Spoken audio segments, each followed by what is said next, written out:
All right, and welcome everyone. That this is a bonus version of another investigation check, and then that who do I have with me at this virtual table? Fre. Neysa. All right, and then that before we get into things, then I would just that if that you all would see basically that the QR code that is to that the right of us on that the screen, then that is now then that is for Dennis Muckins it's machine GoFundMe because that that he has muscular dystrophy. So if that you can, please go donate to that, and then everything will be highly supportive of that. Thank you so much. And then it is down in Houma, Louisiana. So for basically tonight's topic, we are going to be talking about. Well, we know that the spooky season is coming, so we decided to make this bonus investigation check about Halloween. So who would like to go first with their topic? I'll go first. I'll go first. Okay. Okay. I chose a topic that has to do with an iconic thing to do with Halloween. So the story I looked into is the story of Stingy Jack. He's also known as Jack the Smith, Drunk Jack, Flaky Jack, and he was first written about, I believe, in about 1836. He's been written about in several other things, used in several other times. But the basis of the story is this: there was in Ireland, there was a man who was a drunk named Stingy Jack, and he was just generally not that great of a person. He liked to deceive people. He liked to manipulate, and he was so bad that at some point Satan overheard stories about all the bad things he did. And not only was he unconvinced that Jack was that bad, he was actually a little jealous if Jack was. So he needed to see if the rumors were true. So he went to find out for himself whether or not Jack was as bad as they said. So, as Jack did, he was drunk that night, wandering around the countryside, when he came upon a body. And going and checking it out, he realized the body was not a dead body, but one with a very eerie grin on its face, which turned out to be the devil himself. Jack realized that, ah, crap, I'm in trouble because I'm a piece of crap. So the devil has said he has come to collect his soul. But Jack made a last request because he wasn't stupid, just a nasty person. He asked the devil to let him have a drink before he got whisked off to hell. And the devil was like, oh, I can't find a reason not to. Sure, you're going to suffer for eternity anyway. So Satan took Jack to the local pub and he let him drink as much as he wanted, which was a bad idea when Jack was drunk. When he finally had his fill, he asked Satan to pay the tab for him. It's like, come on, man, I'm going to be dead anyway. Can't you spot me? Well, he's Satan. He didn't have any money on him. He didn't know what to do. So Jack convinces him to turn himself into a silver coin so that he can pay the bartender with him as the coin. And then whenever he wants to change back and run out when the bartender's not looking, he could. So Satan did it and was like, hey, man, that's a great idea. Not even thinking that maybe I shouldn't let this guy known for lying do this. So then Jack picks up the silver coin and puts it in his pocket, where he also is carrying a crucifix. The crucifix will not let the devil transform back into what his actual form is. So he agreed to Jack's demand, which was in exchange for his freedom, he had to spare Jack's soul for 10 years. Also, I think I'm hearing Hewitt's chair squeaking over the thing.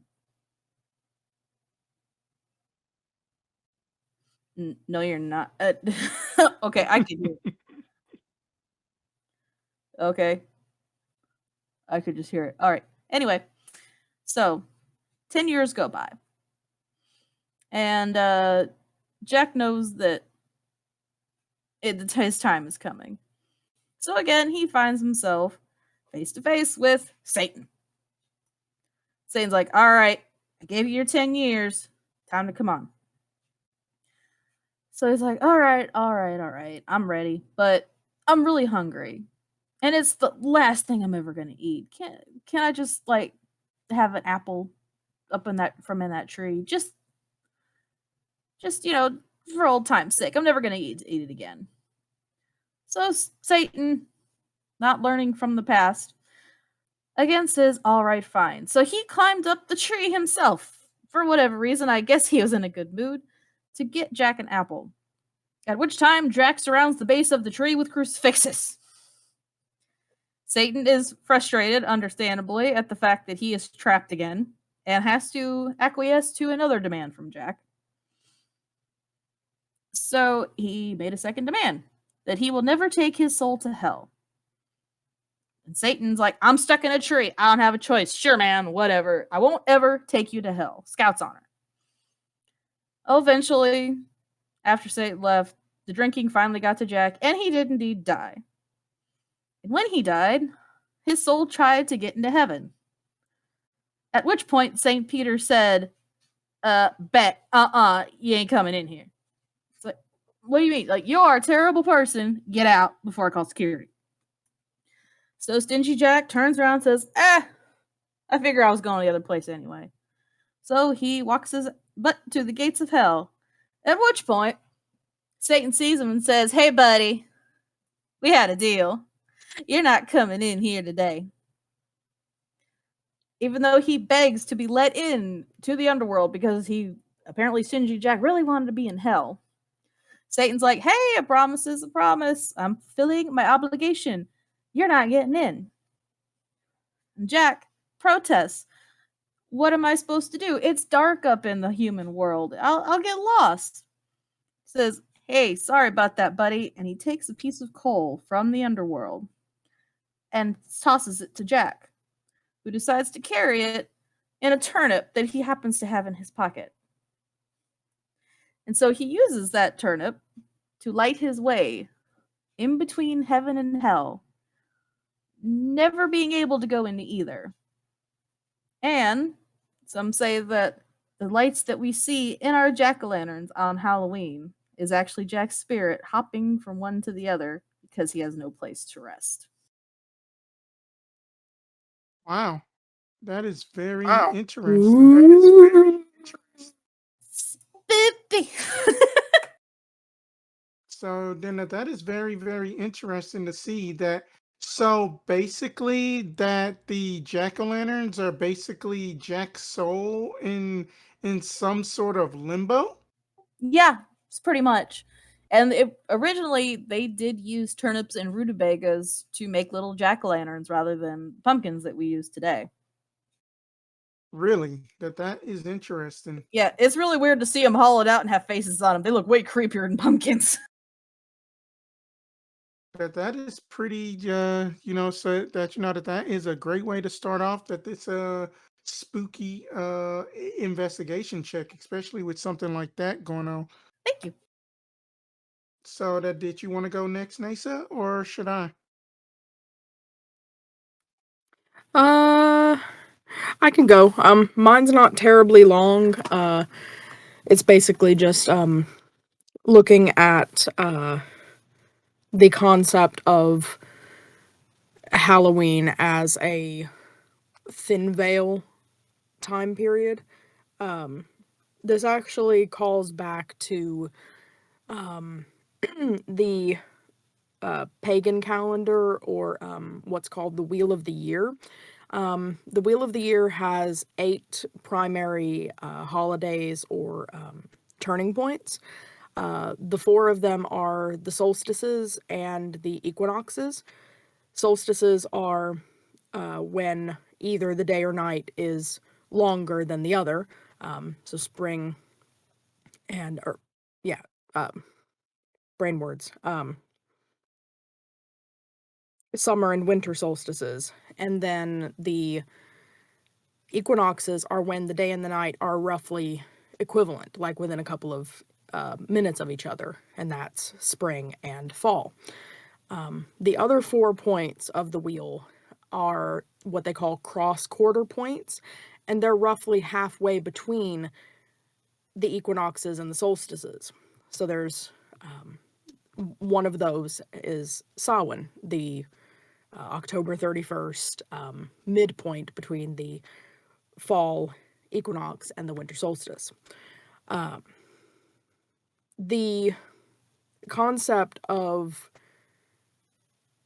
things growing, cycling between light to dark, dark to light, that's something that is ingrained in the very fabric of our existence on a rotating planet.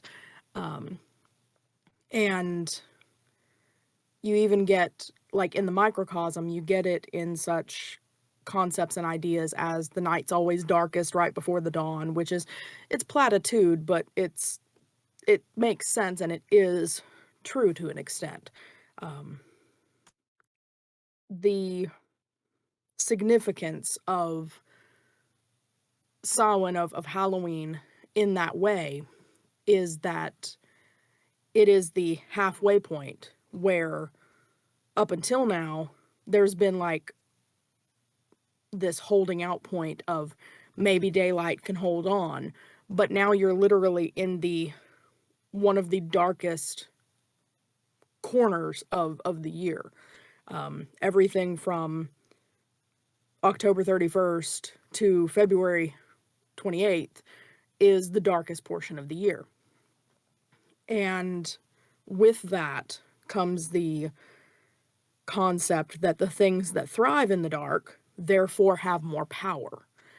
And so Halloween, Samhain, marks the ending of the harvest season. Like, everything should be picked up and put away by that point. Your last gourds are coming out of the fields and going into the root cellars.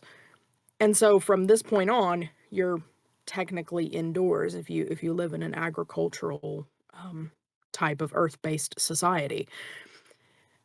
So from this point on, until the sun starts coming up earlier and the light starts taking over again, the things of the dark have the power. This coincides with the concept of the witching hour, which is generally considered to be 3 o'clock in the morning. It's halfway between midnight and dawn. These halfway points, these crossing over points, if you will, are essential and symbolic in a number of different things. It goes to crossroads. It goes to clock strikes midnight. It goes to absolutely anything and everything symbolically. That breath before you blow out the candle. So Halloween itself, going back to just that type of concept, is at its core a doorway. It's an opening point, a thinness between one thing and another. And that's what makes it spoopy, because if you believe in the spoops, then why wouldn't they take advantage of the doorway? That's what I got. That is So, very, very interesting. so how do you pronounce it right? Wayne?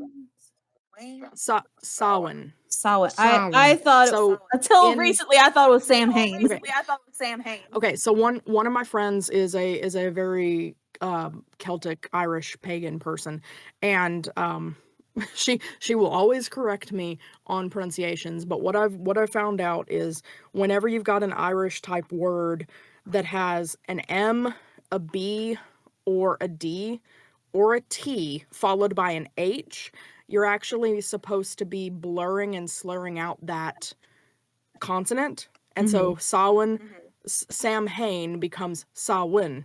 You're not fully making the M, and you're kind of blowing through it. So Samhain. Celtic words are And hard, man.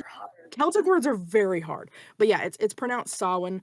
And that is just that's the Celtic influenced pagan wording of it. There are other I didn't have a chance to go digging through, but the concept of the pagan wheel of the year is very Celtic influenced, so I just went with that. Cool. Very cool. I mean,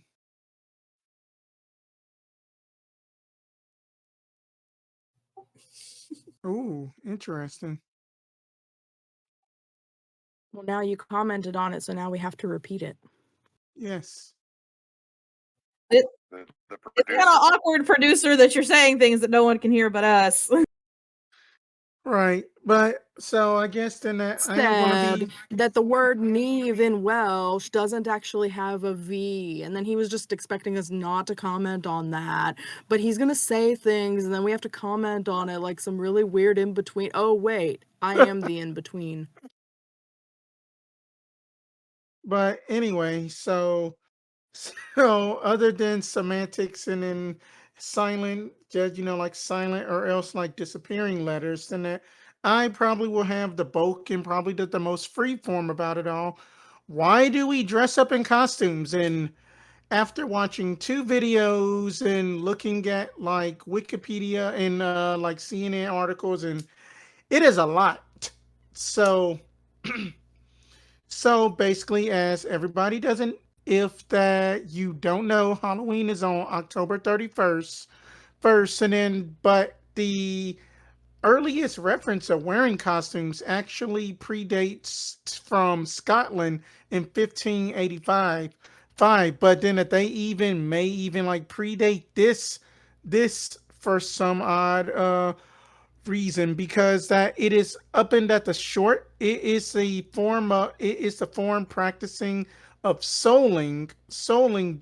now that during the Christian observance of all hallow tide, the Christian tradition of basically acknowledging the Dennis Maccabee is also suggested as at the origin of dressing up.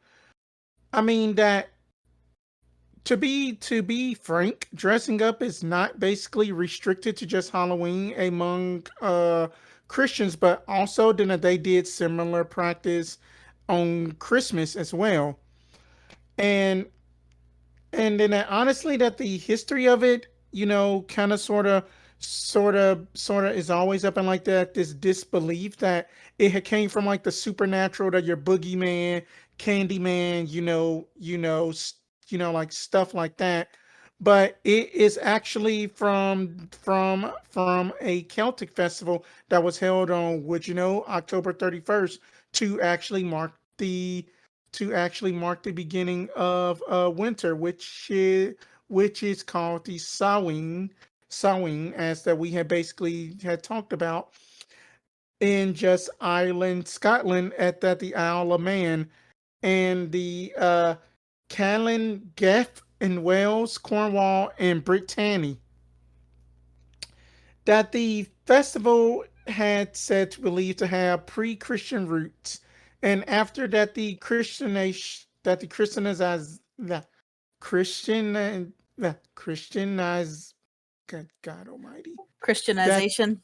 yes, that the Christianization of Ireland in that the 5th century, that some of these customs have may have been retained to up and at the Christian observance of All Hallows Eve in that region, which is basically continued to be the two names that I had mentioned previous, blending in that the traditions of that the ancestors with that the Christian ones.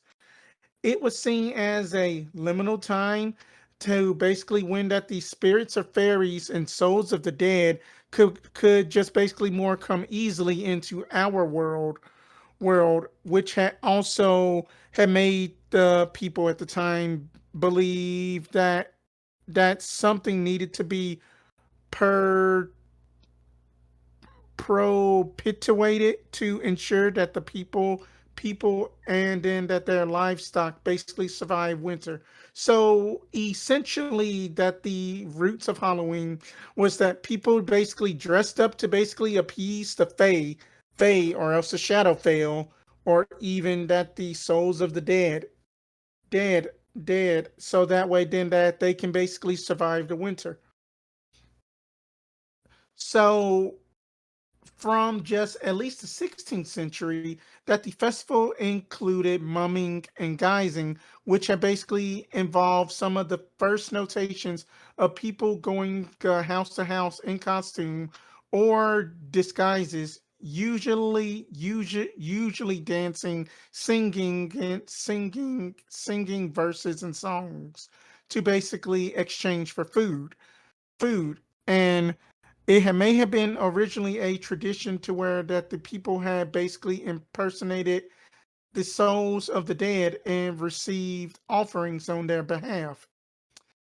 Impersonating these beings or wearing that disguise, and also that they had also made the people believe that they would basically protect themselves selves from basically that these spirits in a sense, and then that their faces were also marked or else blackened with ashes taken from a sacred bonfire. In some parts of Southern Ireland, a man dressed as a a labrine, or else a white mare, led just youths house to house reciting verses, which some of which had the pagan overtones in exchange for food. So pretty much that it had basically was a means of survival for that the most part, and then that and and then that it was also expected to bring good fortune from that the makala of not basically people that did not do this would basically believe that it would bring misfortune to them. And 19th century England, some places the young that you know that the young folks are basically cross dressed, or else or just else up in like a more modern vernacular crossplay, meaning that they have basically dressed up as the opposite gender, and then that they have basically continued the same traditions and such.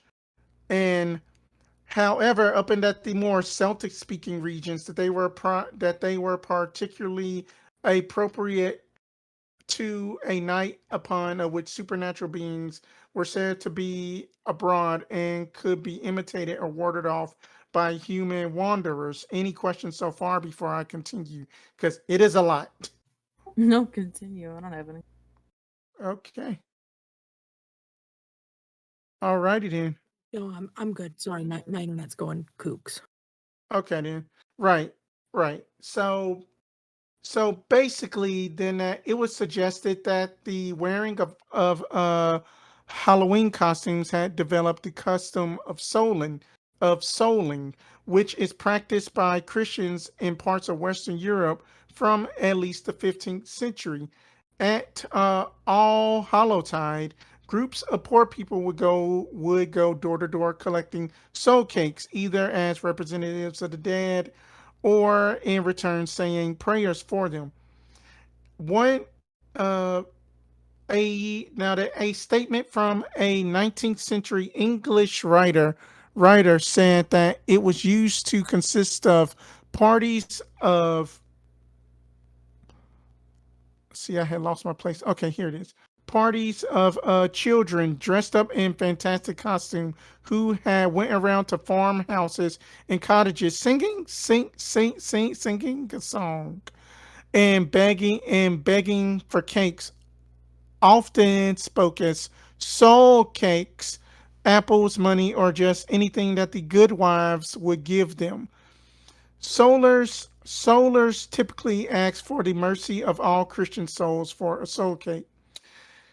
It was actually mentioned in Shakespeare's play The Two Gentlemen of Verona, where that the Christian and Yeah, then that another point that they kind of blend in together. Christian Prime Minister Prince Sore Content wrote on the wearing of the costumes. It was traditionally believed that the souls of the departed wandered the earth until All Saints Day or All Hallows Eves provided one last chance of the dead to gain vengeance on their enemies before moving on to the next world. In order to avoid to being recognized by the soul that just basically just want to run your fade and just send you to the afterlife, people would don masks and costumes to disguise their identities. So basically essentially that you had basically messed up somebody's relative, and then that their soul will be basically roaming around on October 30th and no and be between October 30th and November 1st, basically seeking vengeance. You will basically dress up as somebody so that way that soul does not see you. That's basically the translation of that. So anyway, let's see here. See here. I am just going through. So basically, in that the Middle Ages, that the reformers in the wait, crap. In that the Middle Ages, statues and relics of the martyred saints were paraded through the streets at just all Hallowtide. Some churches who could not afford these things would just simply have their people dress up as saints instead. Some believers continue to practice that the dressing of saints, biblical figures, and reformers in Halloween celebrations today. Many Christians of the continental Europe, especially France, believe that Halloween. I'm sorry, believed on Halloween, the the day of the churchyards rose, a wild one hideous carnival known as the Danis Maccabee, which was often depicted in church decoration. So basically, then that it was basically that the DM DM was basically enacted at a village pageants and court mosque with just people dressing up as corpses from various strata of society, which had basically suggested that the origin of Halloween costume parties. So let's so now then that let's talk about how Halloween had came to North America, which in fact it had actually started in Canada. Actually, it was first recorded in 1911, where a newspaper in Kingston, Ontario, had basically reported children going guising around the neighborhood. In 19th century America, it was often celebrated with costume parades and litanious revelries. However, efforts were made to domesticate the festival to conform with Victorian era morality. Halloween was made into a private rather than public holiday celebrations involving liquor essentially de-emphasized, and only children would be expected to celebrate the festival, which that we all know, and then also those watching that people of all ages still celebrate Halloween to that this day and age. So early Halloween costumes emphasize the gothic nature of Halloween, primarily producing Halloween costumes for sale in stores such as Trick or Treating became popular in North America, which then that they had basically were designed to imitate supernatural and scary beings. Costumes are those traditionally of monsters such as vampires, werewolves, zombies, ghosts, ghouls, skeletons, witches, hags, goblins, trolls, devils, etc., or up in just more recent years, science fiction inspired characters like the Doctor, you know, that the that one that like Superman, aliens, that the xenomorph stuff like that, up in just at the more modern era. And then that, even like pop culture figures like presidents, like that, the Nixon, Kennedy, James Brown, Martin Luther King costumes and all of the like, just basically, actually, Halloween actually had a bigger effect on our pop culture than that what we had actually realized, because that it was basically due to around the 1940s, to where then that, that this costuming brand called Collegeville, then that they had basically started to do like that, the costumes of yesteryear, and then that they were basically like that, these kind of sort of like not like the likeness, but kind of like the likeness, so then that they were skirting that gray area of not getting sued, and then that they were just like that, the plastic, that the plastic bag type costumes that kind of just had like, let's just say for example, that they had the John Travolta outfit from Grease, then that you will have the rubber mask of John Travolta, and then that you would just have the greaser outfit up in like this plastic kind of like sheet almost thing, which is kind of weird and creepy. You should like, Vintage costumes are wild, man. I was They're like, creepy. I was just like talking to Neysa about this, and then I was just like, House of Wax has nothing on this. That Yeah. old scary movie, like just put this in a movie, and then you will give somebody nightmares for days. But and then that I do have to also address that the elephant in the room about like that. It was also like that there was like that the Christian that there were Christian groups that were basically against the whole idea of like costuming, and also that you also had like that the extremist groups that were basically doing like blackface, and then very very rude just caricatures, basically African American citizens and stuff. And then it is still very disgusting to this day, to where that people are still doing that, especially whenever that it was the whole like OJ Simpson thing going on, that it was basically somebody had did blackface of OJ, and then that, that his murdered, and then his murdered wife that had actually won first place at a costume party, and then they're like, really, we are still doing this? People are messed up. Yeah, people are really messed up about that. But to go on to more like happy but still creepy things, like then that there is, like whenever like I Love Lucy, that the honeymooners came up, that these costuming companies would basically start to try to get deals with just at the TV producers and such, to basically try to market these costumes at around anywhere between August and then leading up towards like Halloween, to basically get their market going and stuff. And places like Spirit Halloween had also started to kind of like generate this. And then that honestly, that the whole pop culture of our costuming did not really get started until actually that the big sci-fi boom of like like the Star Wars, that the original Planet of the Apes and stuff, so that you still had those hideous ass costumes that were basically The just Mickey like that. Mouse ones. The Mickey Mouse ones are Oh, the worst. yep. Mm-hmm. It is just like, oh, hi guys, I look like a psychopath. Yes, you I'm do. gonna steal your Yes. soul. Just, and then, oh god, that the goofy one that I saw was just like, yuck.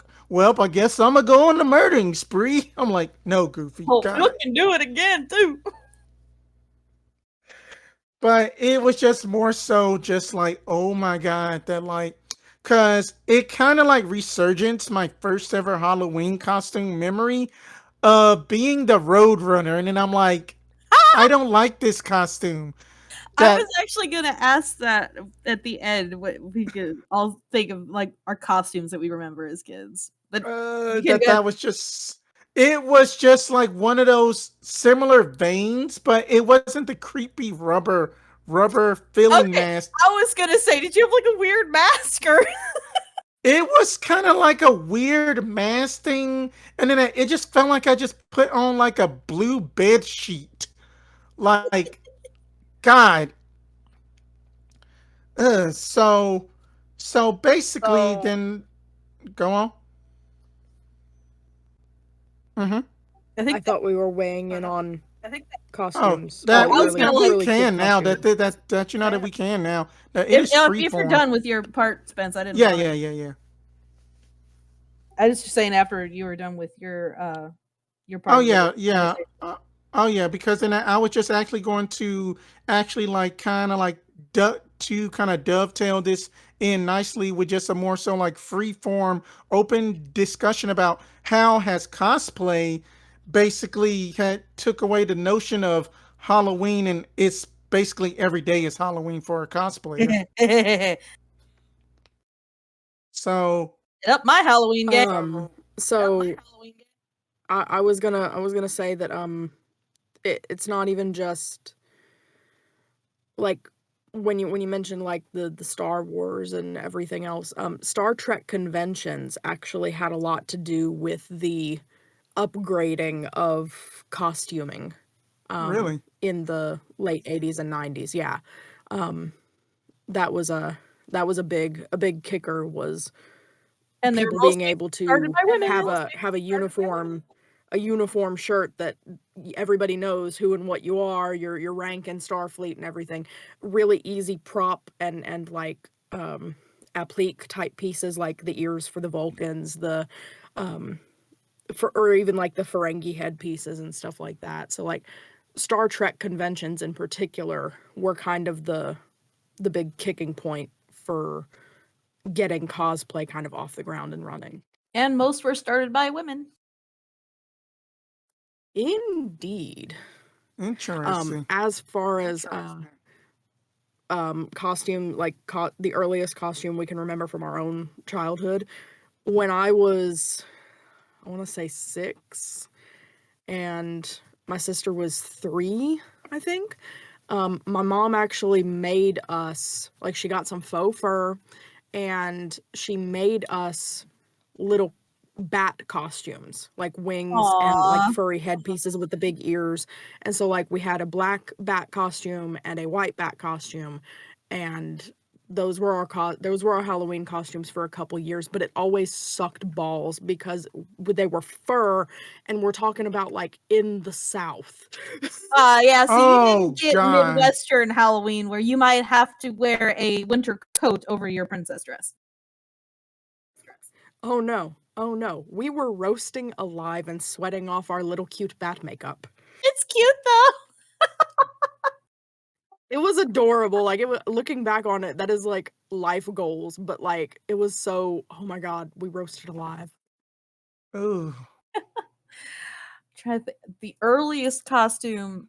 Actually, I still have my very first Halloween costume because my parents bought it when I was a baby, and it is a little cape. I think my mom made it actually. I can't remember, but it's a little cape, and it's got like pumpkins and a little Halloween scene on it, and then there's a little pumpkin hat. And I wore it for my first Halloween. Oh, All three of my brothers wore it for their first Halloween, and Vincent wore it for his first Halloween. aw. And it's still in that's good shape. literally the best. What was that? I didn't say nothing. Oh, I It's thought literally the best. You win. that Yes. the oldest I can remember is my parents. I guess I was supposed to be a fairy. I don't know. I was like wearing a white bed sheet, and they made a little tinfoil they took a piece of cardboard star and they wrapped it in aluminum foil and they stuck it on the end of a spatula, and it had this weird little crown that they made out of paper, I guess. Um, remember I think I was a bride one year. We watched Hunchback of Notre Dame, the old one, the other day, and I told Hewitt my costume in the 4th grade would never fly because I was Esmeralda. Yeah, I am not Romani at all. I am pale as fuck, but I wanted to be Esmeralda, man. There was one I wanted to be Mulan one year, but my mom couldn't make the costume, and we couldn't find a good one. Snow White one year. I was Pink Ranger one year.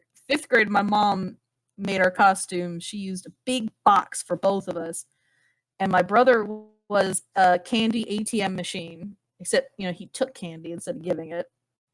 And I was a 6-sided die, which I feel like now is very, very much a look into my future with all the dice. Fitting. That is very fitting. I mean, I think that Roadrunner costume, it kind of like jaded me from Halloween, and then not to mention that it was like Boo at the zoo, and then I have this vivid memory. I was the last person on at the back of the hayride train that they used to have, and then that that this actor had basically grabbed me. It was like that this like Jeepers Creepers kind of like scarecrow man, just Oh like no. I got you, and then I'm gonna get you, and then I just got so shook up that I'm like, nope, Nope. That's when you kick. but that So when I lived in Utah, I got a job one fall, like one late September, October time, at a it was billed as a like zombie hunting paintball experience. They actually got like some decommissioned like army trucks and rigged them with like rows of paintball guns on the up rack. Oh damn. And so I got hired on as staff, and one night they actually put me out on the trail. So I was wearing this full like paintball armor suit, but it was made up to like fit underneath some like ratty like shirt and slacks. And then the helmet was done up with like latex and shit to make it look like a zombie head. And my entire job for that like 6-hour stretch that night was hunker down behind a patch of sedge grass. And as soon as I saw the truck coming, count until it got to the corner, and then run out there toward the truck and let them shoot my ass. Oh my god. Oh my god. It was honestly some of the most fun I've ever had, but I did not get paid enough. I ended up busting up my ankle, and so I already had a bad ankle, and I ended up hurting it again, tripping in the grass. And so No. so what they had done was they had a couple, those like those water crates, like the big like 250-gallon water square barrel things that come in like a metal cage. Okay, so they'd taken the plastic barrels out of them, and they had just the metal cages left. And what they'd done is they'd taken 2 of them and stacked them on top of each other, and they had like a dummy inside one of the cages, like a zombie that had got caught and then expired.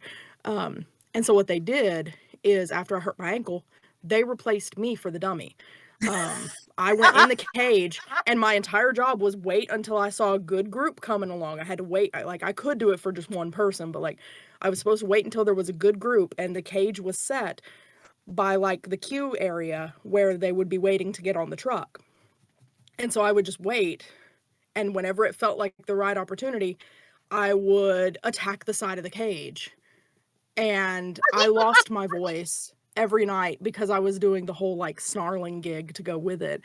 But I scared the bejeebus out of so many people because I had it down. Like I still had like a whole mask and everything to where they couldn't actually see that I was breathing. Like we had the costume set up to where even as toasty as it was and as steamy as it was, and how much I was having trouble breathing, they couldn't tell. So it was actually like that's like the pinnacle of my like costume stories.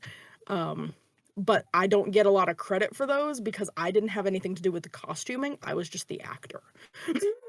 And see, But my hey, best costumes weren't me. The first costume I really made, I was Hermione from Harry Potter one year because I was into Harry Potter before they made Harry Potter merch.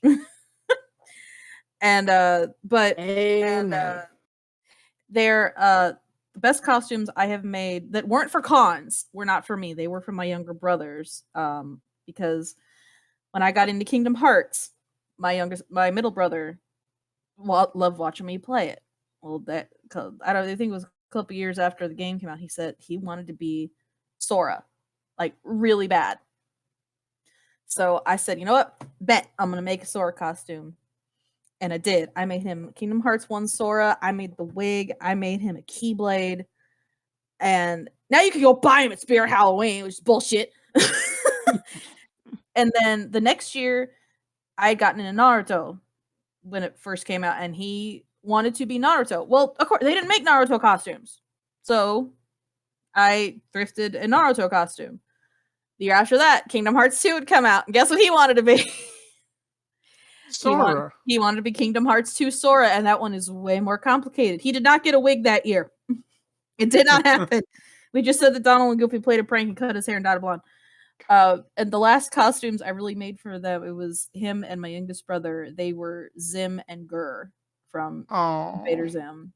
And it was I enjoyed it. And every year I didn't really have much of a costume. The year he was Sora, I just wore my trench coat and carried around a sword and said I was a nobody. But so those are really good stories. I mean that I don't have any kind of like Halloween stories like you guys because then that kind of like killed my vibe after that whole Roadrunner incident. It just scarred me away until like recently, and then it's just like, that did well, for that the most part, but yeah, that that I have always been like a fan of it and stuff, just like supporting friends and stuff, and so now since then I possibly had got one of the best Halloweens underneath my belt this time. It is going to be a lot more from me th- coming up. yay, Halloween's fun. I like the fun. Momentum go. Momentum go.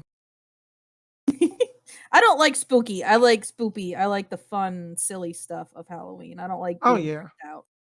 Oh yeah, that the whole spooky stuff because that I get night terrors very, very badly. And then I am not about that nonsense. No, I have way too active of an imagination to get into spooky stuff. I like spook. Like I like the actual like spooky stuff. Like I like the challenge that like gore makeup and stuff like that presents because it is hard to do. And so like it's one of those things where it's like I enjoy having the opportunity to do it, but it's not something that I feel like I have to do all the time. I like the full spectrum. Like give me the cute stuff, give me the canon compliant stuff, give me the really creative, not canon compliant, but you can still recognize what it is stuff, the fanfic inspired or the fan art inspired type stuff, as well as the body horror and gore imagery, like traditional spooky crap.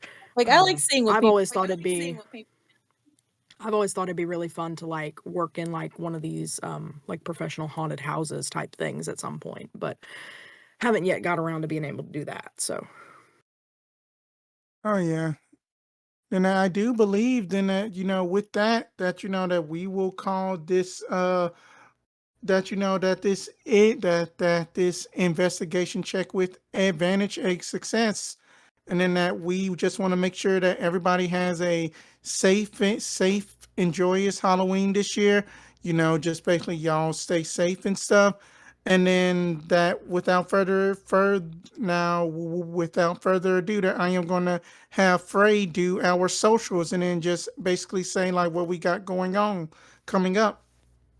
All right, and we have some major stuff coming up at the end of this week. So, producer, are we doing anything tomorrow? Yet to be determined for tomorrow. We have had to switch some stuff around because, again, it is Halloween, and some of us have kids who need to go get sugared up. So we tomorrow is to be determined. Just check our social media. We will be sure to let you know. On Thursday, we are going to be we might be on just to do some checking for our live stream setup, because starting Friday we will be on our is this our third or fourth year? This is our Fourth. we are starting our fourth year in a row of Extra Life to raise funds for Batson Children's Hospital in Jackson, Mississippi. It's a great time. It's a great fundraiser. We love doing it every year. This is our big thing we do.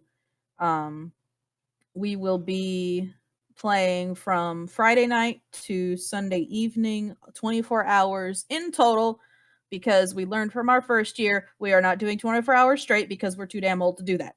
So, starting Friday night, we will be having we are starting with, I believe, Nate's game, Mothership, correct?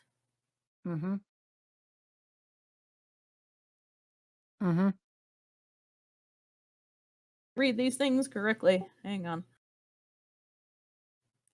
Okay, Friday, we start at 7 p.m. with Nate's Mothership game. Saturday is our big day. We will be starting at 10 a.m. with Frecky who will be hosting Goblin Errands, which is a fun little shorter RPG. Neysa will be hosting the Monster of the Week starting at 3 p.m. At 7 p.m., we will be having a Pathfinder game led by Topher, I believe, because that's what he is all about lately, is Pathfinder. At around 10 o'clock that night, we will actually be having a live bonus roundtable as a State of the Hydra, just so we can talk about what we've been doing this year, what we got coming up, just kind of a sitting around talking things out that everyone can sit in on. Sunday, originally, we were going to be playing a Witcher-inspired game with Christina. Unfortunately, she cannot make it, so at morning, I will be hosting my very first D&D game as DM, called One of us. One of us. I've One of us. I've DM'd my game I created. This is my first time with D&D, so we'll see how that goes. But we will be playing my little one shot called Zvirgem Academy. And then 3 p.m. we'll close this out, where my wonderful husband will be hosting Call of Cthulhu Leech's Laudanum. And I actually get to play in that one too, so I actually get to play in 2 games this year. Yay! So, that'll be our long weekend. We will likely not be doing anything the Monday after, because people will be recovering.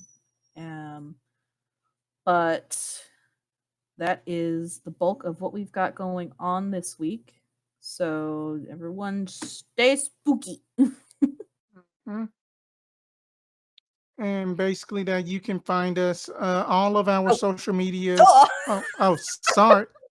I was talking about the schedule so much I didn't do my Emily.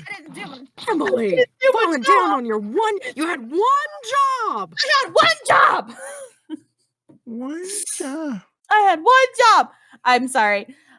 You can find us as Team Bonus Action, obviously here on Twitch. We are also on Facebook. We are also on Twitter as @bonus_team. You can find all of our previous games and podcasts over on our YouTube channel. And I will be posting over the weekend of Extra Life, just kind of general goofy little videos and updates over on my TikTok, where I am fre.kun, Fre or Frecoon. You can find me on there. We will also be giving some small updates and probably doing stupid memes. So, why are you whining at me, dog? You're not part of this. All right. So then that, that basically, since that Knox isn't here, Don't let your meatloaf. don't let your meatloaf. Thank you all. That you can just thank you all so much for watching. Make sure that y'all all have a safe and sound Halloween, and then we will see y'all later. Goodbye. Goodbye.